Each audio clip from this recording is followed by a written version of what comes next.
Haleluya, haleluya, haleluya. Salam dalam kasih Tuhan kita, Yesus Kristus, Allah yang ajaib, yang selalu ajaib di dalam kehidupan kita orang-orang yang percaya. Puji Tuhan, keadaan kita saat ini juga adalah karena Tuhan kita ajaib, firman-Nya ajaib. Haleluya, haleluya, haleluya.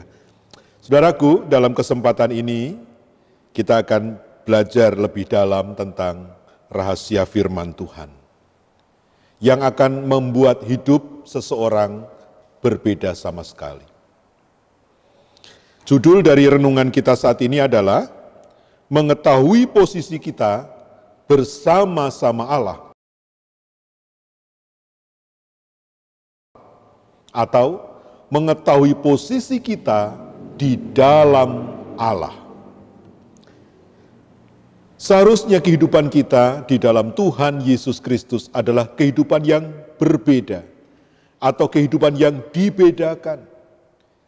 Meskipun sama-sama kita hidup di bumi yang sama, dengan peristiwa-peristiwa di bumi yang sama, tetapi ceritanya menjadi lain sebab kita memiliki perjanjian di dalam Tuhan. Perjanjian itulah yang membuat kita berbeda. Sama halnya ketika umat Israel dibawa keluar dari Mesir, apa yang kemudian Tuhan berikan kepada mereka adalah hukum-hukum firman Tuhan. Perjanjian Tuhan.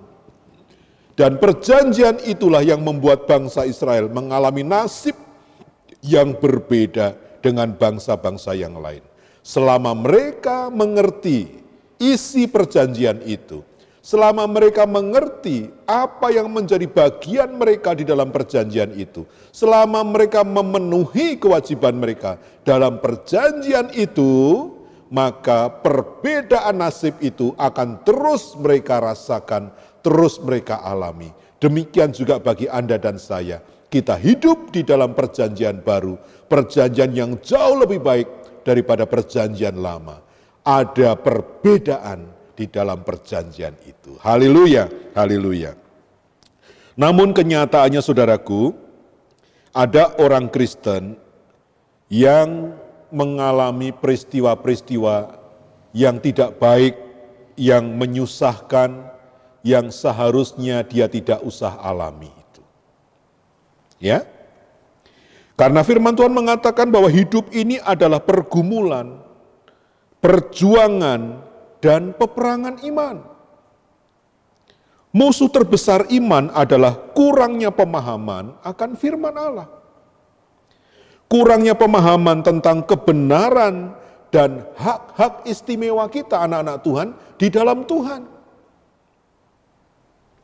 Kurangnya pemahaman tentang kebenaran dan hak-hak istimewa ini bisa membuat orang Kristen yang memiliki hak istimewa tersebut tidak menggunakan haknya, sehingga dia hidup di dalam perbudakan, di dalam kesusahan dan penderitaan yang sebenarnya dia tidak perlu mengalaminya. Ya, saudaraku.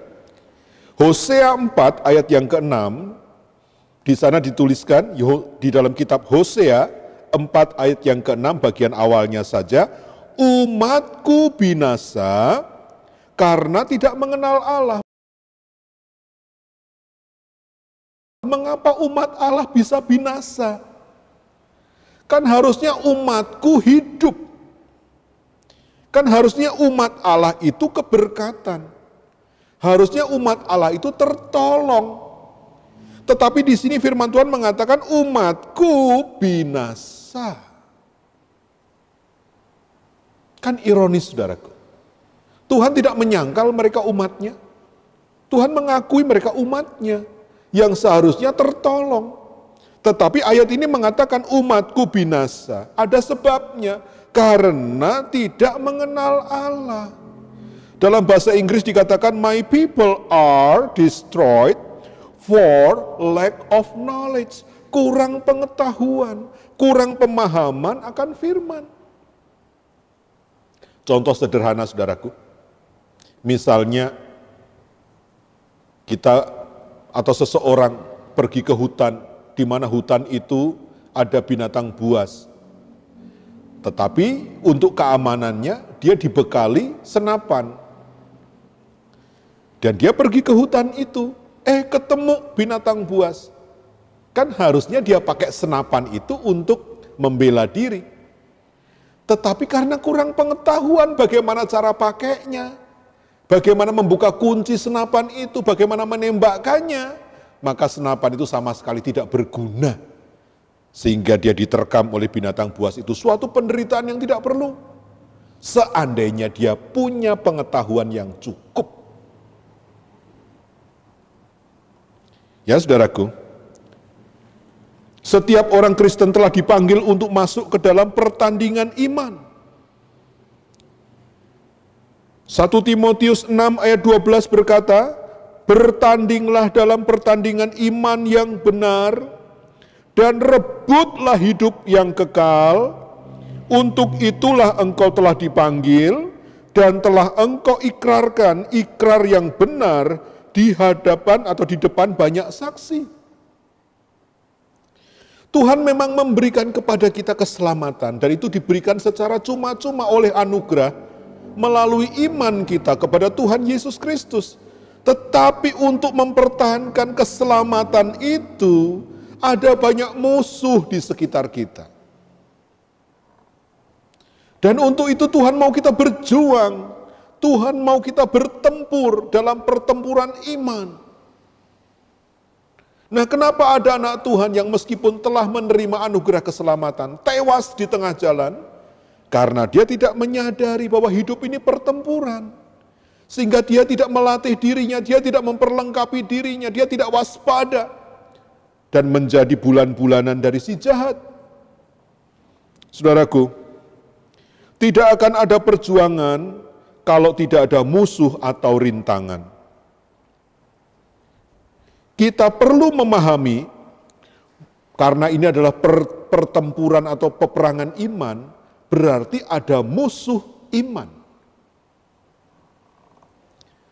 Menurut Anda, apa musuh dari iman kita? Apakah iblis? Saudaraku, musuh dari iman adalah kurangnya pengetahuan akan firman. Ulang, musuh dari iman, mengapa iman seseorang lemah? Adalah karena dari mana munculnya iman, yaitu dari mendengar firman Allah, itu yang menjadi permasalahan. Dia bermasalah di dalam mengerti firman Allah. Di dalam Roma pasal 10 ayat 17, di sana dikatakan, jadi iman timbul dari pendengaran, dan pendengaran oleh firman Kristus. Jadi kalau dalam mendengar firman Kristus, dalam memahami firman Kristus, seseorang mengalami hambatan, seseorang mengalami kesulitan, seseorang mengalami peperangan, dan dia kalah, maka kemudian dengan sendirinya imannya tidak timbul, imannya tidak bertumbuh. Sedangkan iman itu menjadi modal dalam pertempuran kehidupan. Firman Tuhan mengatakan bahwa kita ada di dunia ini dan kita harus menang. Dan modal bagi kemenangan kita adalah iman kita. Jadi kalau kita urutkan, untuk menang dalam pertempuran diperlukan iman. Dan iman itu timbul dari mendengar firman Kristus. Jadi kalau seseorang ada masalah di dalam pemahaman firman, maka imannya akan bermasalah, kehidupannya pun akan bermasalah. Kita bisa menangkap sampai di sini. Ya, saudaraku. Ketika orang berdoa, ya Tuhan, tambahkanlah imanku. Tuhan, kuatkanlah iman saya Tuhan. Saudaraku, bagaimana Tuhan menjawab doa yang semacam ini? Apakah hanya dengan berdoa tiba-tiba iman seseorang jadi kuat? Kalau memang demikian, maka ayat di dalam Roma 10 ayat 17 harus dirubah. Harus menjadi begini bunyinya, jadi iman timbul dari doa. Tapi kan ayat ini bunyinya nggak begitu. Iman timbul dari pendengaran dan pendengaran oleh firman Kristus. Jadi ketika ada seseorang, mungkin itu Anda, mungkin itu saya, berdoa minta iman kita dikuatkan, Tuhan bilang, baca Alkitab. Dengarkan firman-Ku, mengertilah kebenaran-Ku. Dengan demikian Tuhan sesuai dengan Roma 10 ayat 17. Kesimpulannya, jika ada seseorang yang minta kepada Tuhan agar imannya dikuatkan, sebenarnya yang dia minta adalah, Tuhan berikan saya pengertian, pewahyuan akan firman-Mu. Pernah enggak saudaraku Anda baca firman Tuhan Alkitab, baru beberapa ayat Anda ngantuk? Seolah-olah Alkitab menjadi obat tidur. Ya bagaimana iman kita mau bertumbuh? Kalau baru berapa ayat kita udah ngantuk. Yang lebih parah lagi di antara kita mungkin ada yang sudah lama nggak buka Alkitab ya. Jujur. Sudah lama tidak melakukan pendalaman firman. Sebenarnya dari 5 tahun, 10 tahun yang lalu Anda nggak nambah loh pengetahuan firman. Kalau begitu kondisi imannya juga akan tetap stagnan. Ajek, tidak ada peningkatan. Malah beberapa tergerus oleh kekecewaan, oleh ketidakpercayaan. Jadi kalau kita tidak melakukan pertempuran iman, peperangan iman yang benar, iman kita dalam bahaya. Sedangkan iman itu merupakan modal untuk menang. Oh haleluya. Kita baca satu lagi ayat tentang hal itu di dalam Mazmur 119 ayat 130. Mazmur 119 ayat 130 bunyinya demikian. Bila tersingkap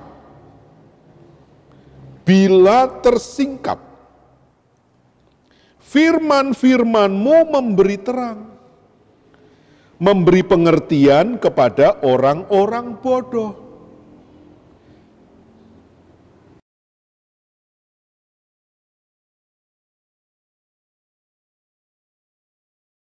Bodoh dalam hal ini bukan idiot. Mohon maaf ini agak kasar. Bukan IQ-nya rendah, bukan. Bodoh dalam hal ini adalah kurang pengetahuan. Akibat kebodohan timbul kecelakaan, timbul kerugian, timbul masalah. Misalnya, kita bodoh terhadap rute Jakarta. Kita tidak memiliki pengetahuan yang cukup tentang jalan-jalan di Jakarta. Sangat mudah kita tersesat. Dalam hal rohani pun demikian. Bagi orang-orang yang bodoh secara rohani, yaitu kurang pengetahuan firman, mudah sekali langkah-langkah rohaninya tersesat. Dia mengira jalannya benar, dia mengira jalannya lurus, tapi ternyata membawa maut. Karena bodoh. Jadi saudaraku, untuk mengusir kebodohan, membuat orang bodoh menjadi bijak, maka terang firman Allah harus datang atas orang itu. Ini enggak bicara tentang strata pendidikan. Bisa saja seseorang yang secara duniawi, secara intelektual, pendidikannya tinggi, tetapi secara firman Allah dia bodoh. Kalau yang dilahap hanya buku-buku duniawi, buku-buku yang terkait dengan intelektual, tetapi Alkitab dia tidak baca.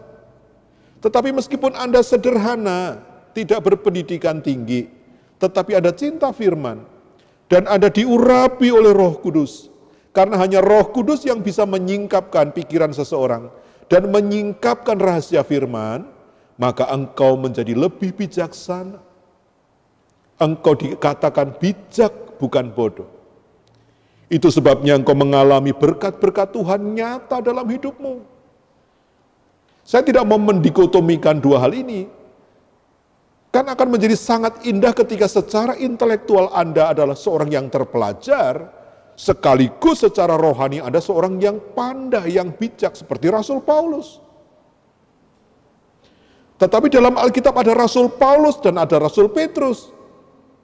Rasul Paulus adalah orang yang berpendidikan tinggi, jenius. Rasul Petrus orang sederhana dari kampung. Tapi dua-duanya dipenuhi dengan Roh Kudus dan dua-duanya rasul. Jika tersingkap, firman-firman-Mu memberi terang. Orang yang diterangi firman mukanya bercahaya. Kalau masuk gereja ketemu orang mukanya bercahaya. Hidupnya memiliki harapan. Hidupnya memiliki iman. Hidupnya memiliki optimisme yang dari Tuhan. Dia tidak ragu-ragu akan hari esok. Sebab dia percaya, dia imani firman Allah. Firman Allah ada di dalam hatinya. Saudaraku. Haleluya, haleluya, haleluya. Nah, dari sekian banyak kebenaran firman, kita akan membahas satu saja dalam kesempatan ini ya. Salah satu halangan bagi iman kita adalah kurangnya pemahaman tentang kebenaran. Tentang hak-hak kita di dalam Allah. Apakah itu? Mari kita mulai dari Yakobus pasal 5 ayat 16. Yakobus 5 ayat yang ke-16, karena itu hendaklah kamu saling mengaku dosamu dan saling mendoakan supaya kamu sembuh. Perhatikan, doa orang yang benar, garis bawahi kata benar. Bila dengan yakin didoakan, sangat besar kuasanya, sangat besar manfaatnya, sangat besar hasilnya. Doa siapa? Doa orang yang benar. Pertanyaannya kan sederhana. Apakah Anda dan saya termasuk kelompok orang benar ini? Jawabannya ya atau tidak. Ya, saudaraku. Ayat ini menyatakan bahwa doa orang yang benar sangat besar kuasanya, sangat efektif, sangat bermanfaat, membuahkan hasil yang membawa sukacita. Pertanyaannya sederhana, siapa yang dimaksud orang benar dalam ayat ini? Apakah Anda dan saya termasuk di dalamnya? Artinya, apakah Anda adalah orang benar? Sehingga doa Anda yang Anda naikkan dengan sungguh-sungguh itu besar kuasanya. Nah, kurangnya pemahaman tentang apa orang benar yang dimaksud dengan ayat ini membuat kita seringkali lumpuh secara rohani. Ya. Sehingga kita tidak mengalami kemenangan karena kuasa tidak dilepaskan melalui doa-doa kita. Karena kuasa tidak dilepaskan, maka kemudian kuasa si jahat ya itu memperbudak. Ada penderitaan-penderitaan yang tidak perlu diderita, harus diderita. Kehidupan yang banyak masalah, yang seharusnya tidak perlu untuk dihidupi, dia harus menghidupinya. Mengapa? Seperti orang Israel ada di Mesir. Status umat Tuhan, tapi dalam perbudakan. Kenapa? Kuasanya tidak dilepaskan. Kenapa kuasanya tidak dilepaskan? Tidak menyadari bahwa di dalam dirinya ada kuasa. Persoalannya dalam ayat tadi dikatakan bahwa yang disebut orang yang doanya penuh kuasa itu adalah orang benar. Kan pertanyaan itu yang kita mesti jawab. Sekali lagi, Anda orang benar bukan? Ya. Yohanes 8 ayat 32. Di dalam Yohanes pasal 8 ayat 32, di sana Tuhan berkata begini, dan kamu akan mengetahui kebenaran, dan kebenaran itu akan memerdekakan kamu. Artinya apa? Ada anak Tuhan yang diperbudak. Harus dimerdekakan. Nah, Tuhan Yesus berkata, yang bisa memerdekakan seseorang adalah kebenaran. pengetahuan akan firman. Dan pengetahuan akan firman itu begitu datang kepada seseorang, menyinari seseorang, disingkapkan rahasianya oleh Roh Kudus, kemudian dia dimerdekakan. Haleluya. Mari kita lanjutkan ya, tentang orang benar tadi. Di dalam Yakobus pasal 5 ayat 16 tadi dikatakan, doa orang yang benar, bila dengan sungguh-sungguh didoakan, besar kuasanya. Siapa orang benar ini? Roma 10 ayat 10. Roma 10 ayat yang ke-10. Kita baca sama-sama, saudaraku, tertayang di situ. 2, 3. Karena dengan hati orang percaya dan dibenarkan. Haleluya. Pertanyaannya dilanjutkan. Anda orang yang percaya di dalam hati enggak kepada Tuhan Yesus Kristus? Di dalam hati Anda percaya enggak bahwa Yesus Kristus itu Tuhan, Dia Juru Selamat, Dia memang telah disalibkan, Dia telah mati, tetapi Dia telah bangkit kembali, dan sekarang Dia duduk di sebelah kanan Allah Bapa. Firman Allah dengan sederhana mengatakan, siapapun yang dalam hatinya percaya akan hal itu, maka dia dibenarkan. Mungkin Anda segera menjawab pertanyaan saya, oh kalau itu kriterianya berarti saya termasuk orang benar. Ya. Lanjut ya, lanjut dulu. Roma 5 ayat 17. Roma 5 ayat 17. Sebab jika oleh dosa satu orang, maut telah berkuasa oleh satu orang itu, maksudnya Adam, maka lebih benar lagi mereka, lebih benar lagi mereka, lebih benar lagi mereka yang telah menerima kelimpahan kasih karunia dan anugerah kebenaran akan hidup dan berkuasa oleh karena satu orang itu, yaitu Yesus Kristus. Belajar ayat firman Tuhan memang tidak bisa tergesa-gesa. Kita baca ayat ini berulang-ulang, dan kemudian kita mulai paham. Satu, ternyata kebenaran itu adalah anugerah. Tadi waktu saya bertanya, apakah Anda termasuk orang benar? Anda ragu-ragu menjawabnya sebab di dalam kepala kita mengatakan begini, bahwa kebenaran itu adalah akibat dari kita berbuat benar. Akibat dari kita berbuat baik. Sedemikian baiknya perbuatan kita, maka akhirnya kita benar. Itu salah total. Sampai kapanpun kita nggak akan bisa jadi orang benar. Sebab perbuatan yang paling benar di dalam dosa tetap berdosa. Kebenaran hanya bisa kita terima kalau kita dibenarkan. Ada yang membenarkan kita. Saudaraku, kita lanjutkan dulu ya, agar kita pelan-pelan mengerti ini. Perhatikan bahwa Alkitab membuat dua pernyataan yang penting. Di dalam Roma 10 ayat 10 dikatakan, dengan hati manusia percaya dan dibenarkan. Bukan oleh amal ibadah, bukan oleh perbuatan baik, bukan oleh karakter tertentu seseorang dibenarkan.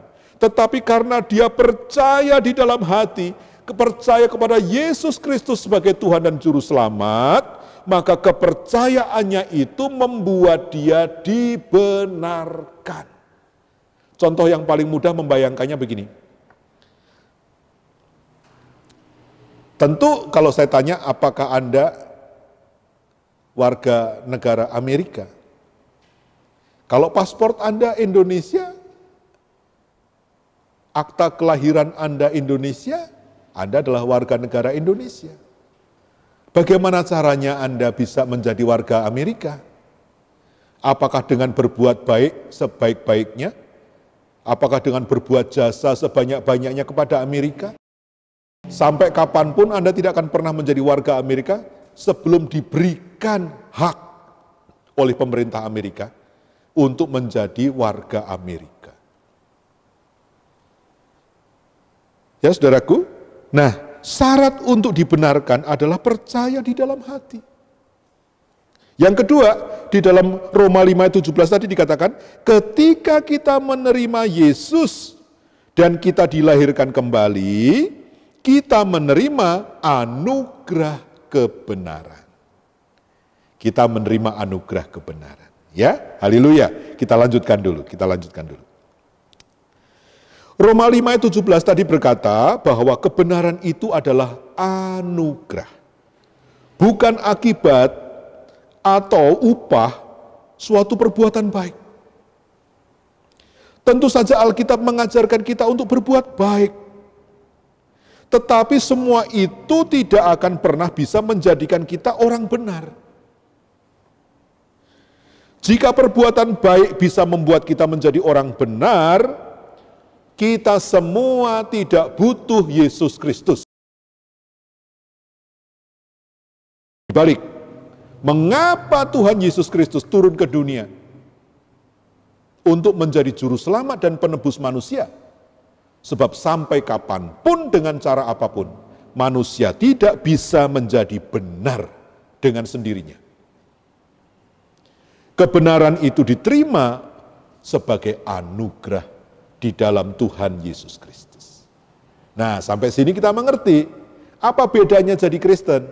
Menjadi Kristen artinya kita dibenarkan. Maka waktu kita berdoa, itu adalah doa orang yang benar.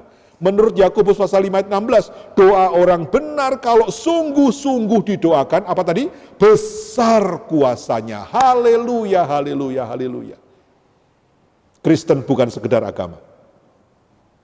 Kristen adalah jalan untuk seseorang dibenarkan.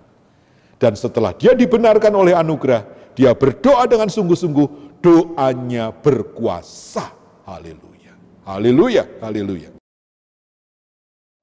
Banyak orang berpikir kita ini harus tumbuh sampai mencapai tingkat rohani tertentu. Orang Kristen suka membanding-bandingkan, aduh, kalau Bapak Gembala ya, baru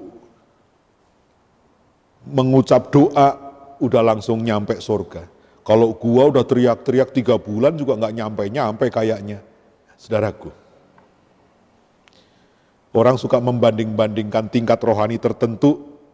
Kalau nanti tingkat rohaninya sudah tertentu, baru dia akan menjadi orang yang benar. Setelah itu dia berdoa dengan sungguh-sungguh dan doanya penuh dengan kuasa. Salah. Itu sesat. Ya. Kebenaran dan keselamatan kita terima hanya oleh anugerah, bukan hasil usaha kita. Efesus 2 ayat 8 dan 9 berkata, Efesus 2 ayat 8 dan 9, kita baca sama-sama, tertayang di situ, 2-3. Sebab karena kasih karunia, kamu diselamatkan oleh iman. Itu bukan hasil usahamu, tetapi pemberian Allah. Itu bukan hasil pekerjaanmu. Jangan ada orang yang memegahkan diri. Jadi kebenaran dan keselamatan itu hanya bisa kita terima. Ulang. Keselamatan, kebenaran hanya bisa diterima. Tidak bisa diusahakan. Dan kebenaran itu kita terima sebagai anugerah. Katakan haleluya. Haleluya. Amin. Puji Tuhan. Terima kasih Tuhan Yesus. Karena kalau kebenaran itu adalah buah dari suatu usaha, tak satu pun manusia akan bisa dibenarkan. Tetapi karena kebenaran itu diterima oleh iman sebagai anugerah, kita semua yang beriman kepada Tuhan Yesus Kristus telah dibenarkan. Haleluya, haleluya, haleluya. Jadi jangan takut untuk berdoa, jangan takut untuk berdoa dengan sungguh-sungguh, sebab doa Anda adalah doa orang yang benar. Doamu penuh kuasa. Amin. Haleluya, haleluya. Ya, saudaraku. Kita memang bisa bertumbuh secara rohani. Iman kita bertumbuh, kasih kita bertumbuh, kesetiaan kita bertumbuh, sifat-sifat yang lain, kesabaran kita bertumbuh, dan seterusnya. Semua bisa bertumbuh kecuali kebenaran. Kebenaran diberikan, benar adalah benar. Jadi tidak ada pertumbuhan dalam kebenaran. Maksudnya begini, benar dan salah itu adalah benar dan salah. Tidak ada setengah benar, setengah salah, tidak ada. Jadi ketika Tuhan memberikan anugerah kebenaran, itu benar. Kalau benar artinya tidak salah. Bisa menangkap. Kita yang seringkali merasa setengah benar. Mungkin ada alasannya, karena kemarin baru ngomel-ngomel, kemarin baru marah-marah, kemarin baru melakukan hal-hal yang tidak menyenangkan hati Tuhan, kemudian kita merasa kita setengah benar. Bukan, saudaraku. Anda orang benar yang melakukan kesalahan. Seperti Imam Yosua yang pakaiannya kotor.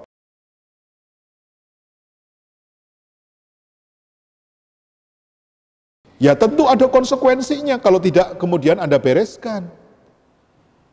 Ya, seperti di dalam Markus 11 ayat 25-26 ada perintah setiap kali kita mau berdoa, Tuhan minta kita memaafkan, mengampuni kalau ada perasaan tidak enak terhadap orang lain. Dan kalau kita tidak mengampuni orang lain, Bapa di surga tidak mengampuni kesalahan-kesalahan kita. Maka meskipun kita berdoa dengan iman, ada ganjalan, ada sumbatan. Sama. Ya, saudaraku. Hanya ada salah atau benar. Tidak ada gradasinya. Sedikit salah atau sedikit benar. Atau semakin lama semakin benar. Tidak ada. Ya. Yang ada adalah gradasi kemuliaan. Tuhan membawa kita from glory to glory. Dari kemuliaan kepada kemuliaan sampai kemuliaan yang sempurna nanti kita terima di sorga. Tapi kebenaran tidak. Kebenaran itu diberikan benar ya benar. Seperti kalau ada proses pengadilan. Orang diputuskan tidak bersalah ya tidak bersalah. Tidak ada keputusan setengah tidak bersalah. Tidak ada. Ya saudaraku mengerti ya. Kita lanjutkan. Benar ya benar. Sekali Allah membenarkan kita, itu artinya benar. Tidak salah. Katakan amin. Amin. Haleluya. Di pemandangan Allah, seseorang yang telah dibenarkan oleh iman kepada Tuhan Yesus Kristus, dia sudah disucikan. Dosanya sudah dihapuskan. Dia sudah diampuni. Dia sama benarnya saat ini dengan nanti ketika dia masuk ke sorga. Sama benarnya. Nah, yang menanggung kesalahan kita siapa? Tuhan Yesus. Makanya di luar Tuhan Yesus tidak ada pembenaran ini. Bapa di surga melihat kita benar sebab Tuhan Yesus yang menanggung kesalahan kita. Ya, saudaraku. Dan kita sama benarnya. Benar adalah benar. Benar sekarang, benar nanti ketika kita masuk ke surga. Haleluya, haleluya, sebab Tuhan telah membenarkan kita oleh anugerah. Puji Tuhan. Nah, kurangnya pemahaman akan hal ini seringkali menghalangi iman kita. Kita kurang berani untuk menghadap Tuhan, kita kurang berani untuk berdoa dengan sungguh-sungguh sebab kita merasa kita bukan orang yang sudah dibenarkan. Saudaraku, ketika kita membaca Yakobus pasal 5 ayat 16 tadi, doa orang yang benar bila dengan yakin didoakan sangat besar kuasanya. Nah, iblis dapat saja mengambil keuntungan dari kurangnya pemahaman kita akan firman Tuhan ini. Dia bisa leluasa menjajah kita sebab tidak ada kuasa yang kita lepaskan, sebab tidak ada doa yang kita panjatkan dengan sungguh-sungguh, sebab kita merasa kita bukan orang benar. Iblis berbicara di pikiran kita, dia berkata begini, ya, kamu bisa saja berdoa dengan iman, kalau memang kamu orang benar, tapi kamu orang benar bukan? Kemudian kita dengan cepat merespon, enggak sih kayaknya. Nah, kemudian iblis leluasa menjajah kehidupan kita. Saudaraku, mari biarlah terang firman Tuhan kali ini memerdekakan kita dari siasat iblis itu. Ketahuilah saudaraku, sejak engkau percaya kepada Yesus di dalam hatimu, engkau telah dibenarkan. Sejak engkau lahir baru, pada saat itu engkau telah dilahirkan kembali sebagai pribadi yang dibenarkan oleh Allah. Kenapa Anda dan saya bisa dibenarkan?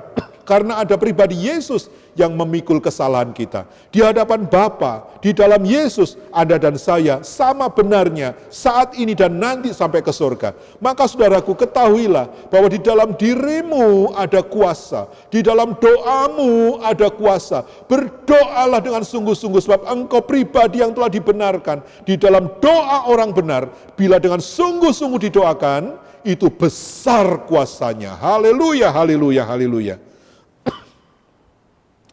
Nah, di dalam Mazmur pasal 32 ayat 1 sampai 2, mohon maaf. Mazmur 32 ayat 1 sampai 2, ayat 1, berbahagialah orang yang diampuni pelanggarannya, yang dosanya ditutupi. Haleluya. Ayat 2, berbahagialah manusia yang kesalahannya tidak diperhitungkan Tuhan. Haleluya. Kok bisa saudaraku? Karena ada darah Yesus yang menyucikan. Karena ada pribadi Yesus yang menanggung hukuman kita. Saudaraku, ketika engkau menyadari bahwa darah Yesus telah menyucikan semua kesalahan dan dosamu. Dan pribadi itu, pribadi agung itu telah rela menanggung hukuman yang seharusnya engkau tanggung. Dan engkau muncul di hadapan Bapa sebagai orang yang telah dibenarkan, saudaraku. Oh haleluya. Berdirilah dengan gagah di dalam hidupmu. Mari saudaraku, ambil hak-hakmu, ambil berkat-berkat yang Tuhan sediakan bagimu. Jangan mau lagi engkau diintimidasi oleh iblis yang terus memojokkan dan melemahkan imanmu. Dia selalu mengatakan bahwa engkau berdosa, engkau tidak layak, engkau tidak akan didengar doamu. Bohong. Katakan kepada iblis, hai iblis, undur di dalam nama Tuhan Yesus Kristus. Ketahuilah, aku telah dibenarkan, aku telah disucikan oleh darah anak domba Allah. Haleluya, haleluya, haleluya. Nah saudaraku, tadi kita membaca Mazmur tadi. Kemudian di dalam perjanjian baru kita juga membaca ayat yang mirip. Kita baca di dalam Ibrani pasal 8 ayat yang ke-6, di sana dikatakan bahwa kita memiliki perjanjian yang lebih baik. Ya, kalau di dalam Mazmur yang adalah bagian dari perjanjian lama tadi, ada dosa yang ditutupi, ada dosa yang tidak diperhitungkan oleh Allah. Bagaimana dengan kita yang hidup di dalam perjanjian yang baru? 2 Korintus pasal 5 ayat 17 mengatakan, jadi siapa yang ada di dalam Kristus, ia adalah ciptaan baru. Yang lama sudah berlalu, sesungguhnya yang baru sudah datang. Yang baru itu yang mana? Yang dibenarkan. Yang baru itu yang mana? Benih ilahi yang lahir dari Allah, yang tidak mungkin berbuat dosa lagi. Dia tidak bisa berbuat dosa sebab dia berasal dari Allah. Dan biarkanlah manusia batiniahmu, manusia barumu itu berkuasa atas hidupmu, mendominasi hidupmu. Jangan biarkan kedagingan di mana iblis nongkrong di sana untuk menguasai hidupmu, termasuk mengintimidasi engkau, mengatakan engkau tidak layak di hadapan Allah. Katakan kepada dirimu sendiri bahwa engkau adalah pribadi yang telah dibaharui, dilahirkan baru oleh Tuhan. Haleluya. 2 Korintus pasal 5 ayat 21 berkata, dia yang tidak mengenal dosa telah dibuatnya menjadi dosa karena kita, supaya dalam dia yang adalah Yesus, kita dibenarkan oleh Allah. Haleluya. Jangan keluar dari pribadi Yesus. Di luar Yesus tidak ada jaminan engkau dibenarkan. Sebab hanya Yesus jalan dan kebenaran dan hidup. Dia yang membenarkan kita. Di dalam Yesus Anda dan saya dibenarkan oleh Allah Bapa. Sehingga engkau berdoa dan doamu tembus sampai ke sorga. Sebab itu adalah doa orang yang benar. Haleluya, haleluya. Sekali lagi saya katakan, kekristenan bukan sekedar agama. Kekristenan adalah mengubah status dari orang berdosa menjadi orang yang dibenarkan. Oh haleluya saudaraku, puji Tuhan. Di dalam Kristus kita menjadi ciptaan baru. Di dalam Yesus kita dibenarkan oleh Allah ketika kita dilahirkan kembali. Haleluya. Kita harus menyadari bahwa kita memiliki kedudukan sebagai orang benar di hadapan Allah. Bukan karena apa yang kita lakukan, tetapi karena apa yang Yesus lakukan. Dibenarkan Allah adalah anugerah. Setelah kita menyadari bahwa kita telah menerima anugerah kebenaran ketika kita dilahirkan kembali, iblis mungkin akan ganti taktik untuk melemahkan iman kita. Dia mencoba menjebak kita dengan menggunakan fakta bahwa sejak lahir baru, memang pada waktu itu seluruh dosa kita di masa lalu telah diputihkan, telah disucikan oleh Tuhan, tetapi kan kita juga masih seringkali melakukan kesalahan. Salah ngomong, ya kan? Salah respon, mungkin kita juga nyebelin terhadap orang lain, dan seterusnya, dan seterusnya. Bagaimana dong? Iblis mendakwa kita lagi. Kemarin kamu baru uring-uringan, kemarin kamu baru bohong, kemarin baru melakukan hal-hal yang tidak baik. Saudaraku, puji Tuhan. Pembenaran yang Allah lakukan bagi kita, pembenaran total dan terus-menerus. Yang pertama, untuk dosa-dosa kita yang lalu, pertobatan kita, kelahiran kita kembali telah memutihkan itu. Gak usah diingat-ingat lagi, sebab Tuhan juga sudah menghapuskannya. Nah, untuk keadaan kita sehari-hari, kalau kita kemudian terpleset, melakukan hal-hal yang tidak sesuai dengan firman, ada 1 Yohanes 1 ayat 9, jangan lupa ayat itu. Ini adalah jalan keluarnya. 1 Yohanes 1 ayat 9, jika kita mengaku dosa kita, maka ia adalah setia dan adil, sehingga ia akan mengampuni segala dosa kita dan menyucikan kita dari segala kejahatan. Yohanes tidak menulis ayat ini untuk orang berdosa. Dia menulis untuk jemaat Tuhan. Ya, saudaraku.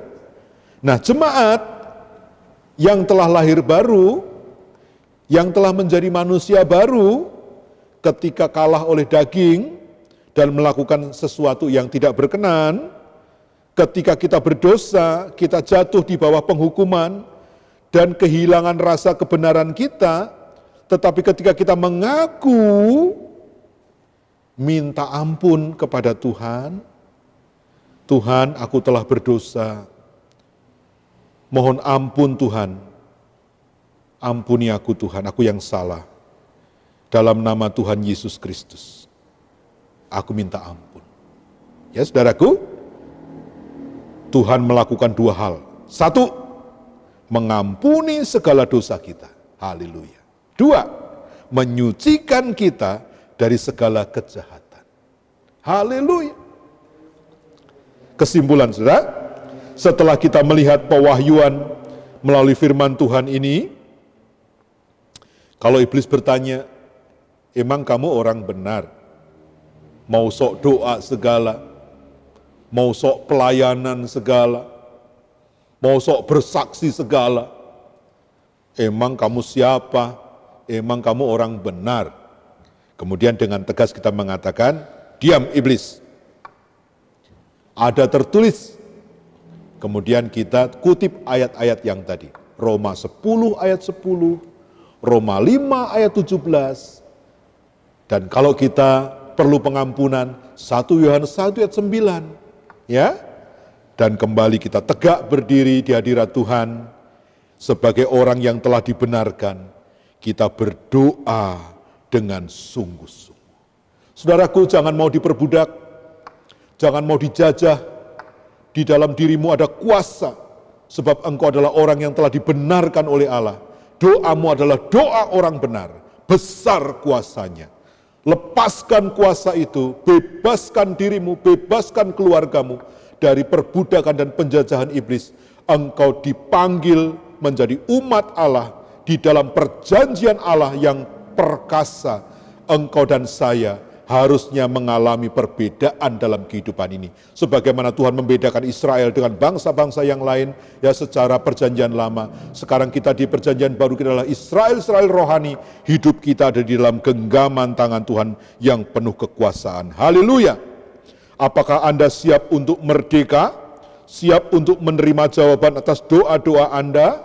Berdoalah dengan sungguh-sungguh sekarang, sebab Anda dan saya adalah orang-orang yang telah dibenarkan di dalam iman kita kepada Tuhan Yesus Kristus. Puji Tuhan, haleluya, Yesus menang, kita pun menang oleh kuasa dan kasih-Nya. Haleluya, amin. Mari saudara kita satu di dalam doa mengucap syukur untuk pewahyuan melalui firman Tuhan yang membawa kemerdekaan bagi kita. Haleluya. Bapa di sorga, sungguh hati kami mengucap syukur kepadamu. Tak henti-hentinya kami memuliakan Engkau, sebab di dalam iman kami kepada Tuhan Yesus Kristus, kami telah menerima anugerah pembenaran yang dari Engkau.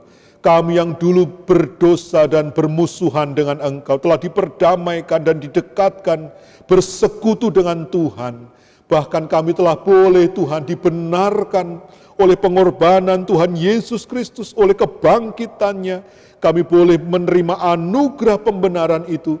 Sehingga ketika kami berdoa kepadamu, itulah doa orang yang benar. Dan Tuhan, kalau selama ini kami tidak menyadari bahwa di dalam Engkau itulah posisi kami, sehingga kami menjadi lemah iman kami menjadi lemah dalam hal berdoa. Tuhan, sehingga tidak ada kuasa yang kami lepaskan di dalam hidup ini, ampuni kami.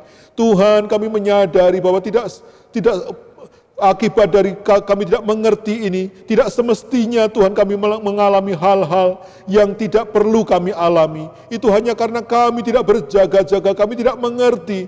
Tuhan, kami tidak mau binasa oleh karena kami kurang pengetahuan akan kebenaran-Mu. Tetapi pada saat ini ya Bapa, pewahyuan yang dari Engkau telah datang kepada kami, meneguhkan iman kami, bahwa di dalam Tuhan Yesus Kristus kami adalah orang-orang yang benar.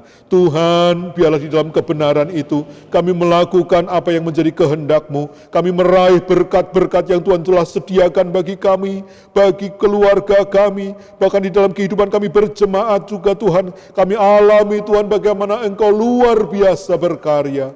Terima kasih Bapa di sorga. Kami mengucap syukur Tuhan, dan bila firman-Mu, kebenaran-Mu ini memerdekakan kami. Di dalam nama Tuhan Yesus Kristus, Tuhan dan Juru Selamat kami mengucap syukur dan berdoa. Haleluya.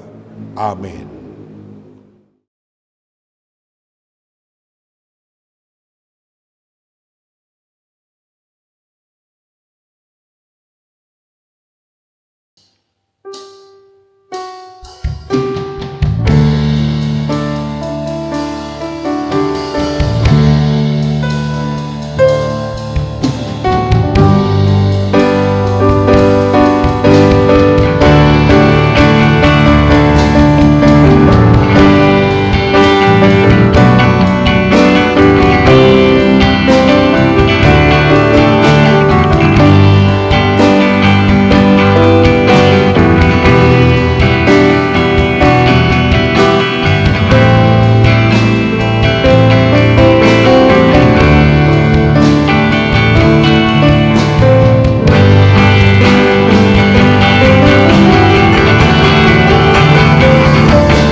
Kiranya berkat daripada Allah Bapa di sorga, cinta kasih daripada Yesus Kristus tetap menyertai kita sekalian mulai saat ini sampai selama-lamanya. Haleluya. Amin.